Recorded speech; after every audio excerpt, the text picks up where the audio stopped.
안녕하세요. 스키몬 웨스트의 션킴입니다. 어느덧 올해도 시간이 많이 흘러가가지고 제 뒤에는 이렇게 크리스마스 트리가 반짝거리고 있는 그런 시기가 왔네요.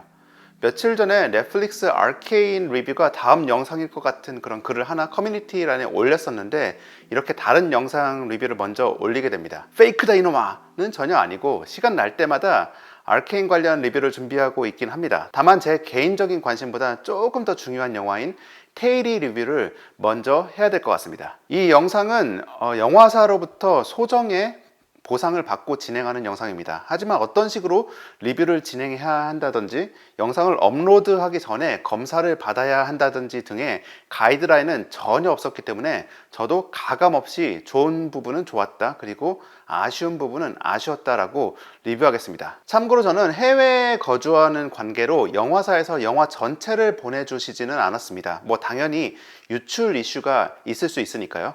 대신 영화의 절반에 해당하는 45분가량의 영상만 감상하고 진행되는 그런 리뷰임을 미리 말씀드립니다. 이러한 이유로 영화 후반부에 연출이나 미학적으로 엄청난 시퀀스가 숨어 있었다 라고 하더라도 아쉽게도 저는 그 부분은 확인할 수가 없는 상황이라 스토리를 중심으로 이야기하는 리뷰라기보다는 테일이라는 영화에 우리가 주목해 봐야 되는 이유들, 그리고 약간은 좀 아쉬웠던 부분들도 같이 이야기해보는 그런 시간을 갖도록 하겠습니다.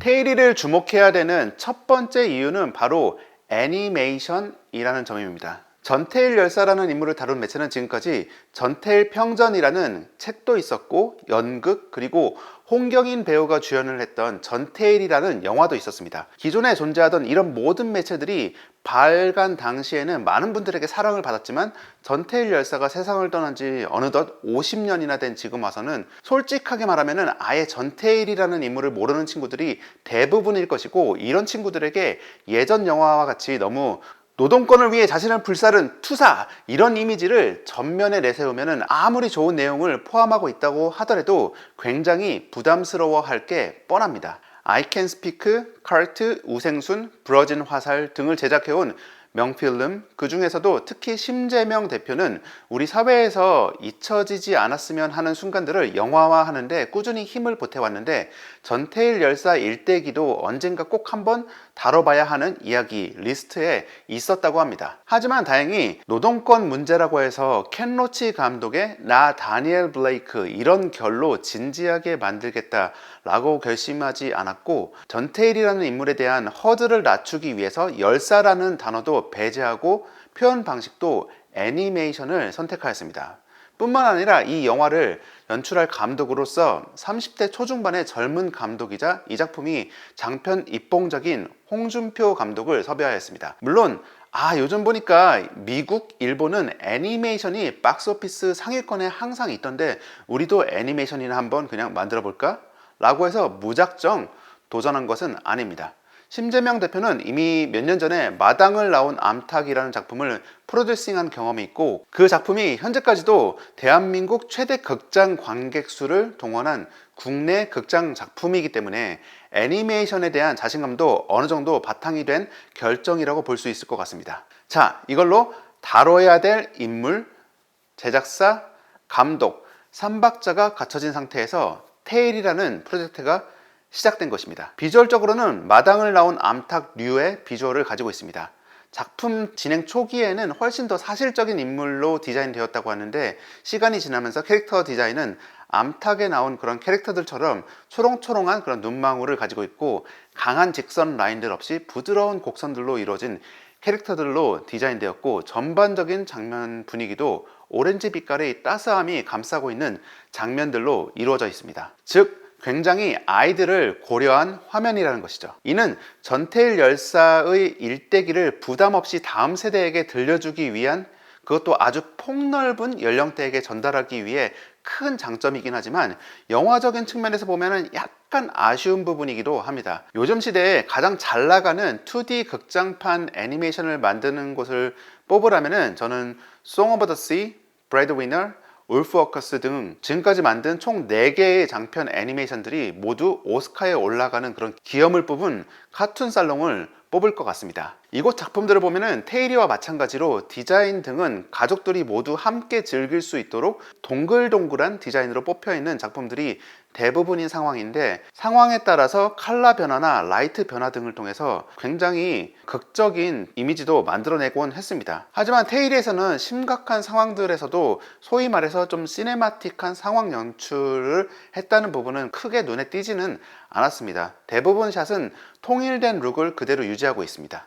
또한 먼지가 가득한 공장이라는 설정이 주변 동료들이 쓰러져가는 아주 중요한 원인이기 때문에 떠다니는 먼지가 잘 보이도록 표현한 것은 좋은데, 이 먼지들을 때로는 행복한 순간에 그들을 둘러싸고 있는 좀 반짝이 같은 그런 느낌으로도 사용하였습니다. 그래서 그 먼지의 심각성이 조금 가끔은 희석된 것 같은 느낌이 있습니다. 공장 일은 힘들어도 인물들 간의 우정은 쌓아간다라는 상황을 추가하고 싶었다면은 먼지가 가득한 공간보다는 옥상과 같은 공간을 이들의 아지트처럼 연출해 지옥과 같은 공간에서 조금 분리했으면 어떨까 하는 생각도 했습니다. 미생과 같은 드라마에서도 사무실 공간과 그 다음에 옥상 공간은 극 안에서 명확히 그 역할이 다르게 사용되었고, 토이스토리 4에서도 지상에서는 미로와 같고 때로는 공포스럽기까지 한 골동품 가게를 위에서 바라볼 때는 또 로맨틱하게 그리는 등 공간을 구분해 가지고 일하는 공간과 이들이 친분을 쌓아가는 그런 공간을 좀 확실하게 나눴으면은 일하는 공간의 열악함이 더 확실하게 드러나지 않았을까 하는 제 개인적인 아쉬운 부분이 좀 있긴 했습니다. 제가 개인적으로 아쉬운 부분을 얘기했지만 디테일한 배경에 대해서 이야기하기 시작한다면 또 다른 이야기를 해볼 수 있을 것 같습니다. 기존의 2D로 만드는 애니메이션들의 큰 문제 중 하나는 3D 애니메이션만큼 카메라를 자연스럽게 움직일 수 없다는 것 때문에 그에 따른 연출에 제약이 생긴다는 점이었고, 또 하나의 문제점은 퍼스펙티브, 즉 시점이 무너진 배경 작화들이 생긴다는 점이었습니다. 그러한 부분들을 해결하기 위해서 이미 수년 전부터 2D 애니메이션을 만드는 스튜디오들은 3D로 러프하게 마크업한 버전 위에 배경을 그리는 방식을 선택하였습니다. 테일이도 그러한 방식으로 배경을 만들었기 때문에 보시다시피 굉장히 정교하면서 탄탄한 배경을 만들어낼 수 있었습니다. 그리고 배경을 잘 살린 장면에서는 인물 표현에서 좀 아쉬웠던 것과 달리 영화적인 그런 연출도 잘 나타나고 있습니다. 3D 마크업 세트는 연출에서도 적극적으로 사용되었습니다. 3D 마크업을 이용해서 필요한 앵글들을 미리미리 파악했기 때문에 2D 애니메이터 입장에서는 애니메이션이 한참 진행되었을 때 카메라 앵글이 바뀌는 것은 정말 끔찍한 재앙과 같은 것이기 때문에 그러한 수정은 피할 수 있었습니다. 하지만 그게 또 다가 아니었습니다. 3D 마크업 세트가 있었기 때문에 그걸 바탕으로 실제 세트 크기를 측량해 볼 수 있었고, 그걸 바탕으로 이렇게 아주 간단한 구조물들을 만들어서 배우들과 함께 애니메이션 레퍼런스 영상을 촬영할 수 있었습니다. 덕분에 애니메이터들에게 아주 직접적으로 도움이 되는 앵글에서 레퍼런스 촬영본을 제공할 수 있었고, 테일리의 애니메이션이 전반적으로 자연스러운 것도 이에 따른 결과물이라고 추측해 볼 수 있을 것 같습니다. 참고로 애니메이터들이 레퍼런스 비디오를 찍고 그걸 바탕으로 캐릭터 애니메이션을 잡아가는 것은 아주 흔한 일이고, 심지어 70년 전인 백설공주 시절에도 있었던 방식이긴 하지만 테일리의 경우처럼 비슷한 세트까지 설정해가지고 레퍼런스 영상을 찍는 경우는 그렇게 흔하지는 않습니다. 그러한 면에서 캐릭터들의 자연스러운 연기를 화면에 담기 위해서 노력을 많이 했다는 점이 돋보인다고 할 수 있습니다. 영화 전반에 걸쳐서는 3D를 기반으로 한 배경이 들어가서 탄탄하고 안정적인 화면을 제공하고 있지만 2D 애니메이션이라면 2D 애니메이션만의 강점을 군데군데 사용해줘야 이 미디엄을 선택한 가치가 있겠죠. 대표적인 2D 애니메이션 연출이라고 한다면 가구야 공주 이야기에서 나온 이러한 달려가는 장면이나 포카혼타스에서의 이런 장면들 같이 배경이 굉장히 아티스틱하게 블렌드 되기 시작하면서 비주얼적으로도 감정을 전달하는 트랜지션 샷들 혹은 몽타지 장면들이라고 할 수 있습니다. 테일리에서도 이와 같은 기법을 사용해 어린 테일리의 고군분투 장면을 그려냈는데, 고생담을 쭉 시간순으로 나열하는 것보다 이런 식으로 비주얼적으로도 보는 재미가 있는 몽타주 장면을 만들어냈다는 점이 2D 애니메이션의 장점도 잘 활용했다는 생각이 들었습니다.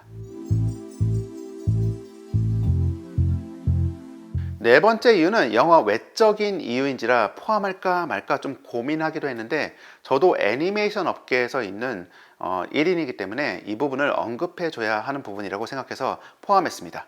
심재명 대표님이 인터뷰 도중에 언급한 부분이기도 한데 한국은 영화나 드라마 위상에 비해서 지나치게 애니메이션의 입지가 유독 약한 나라입니다.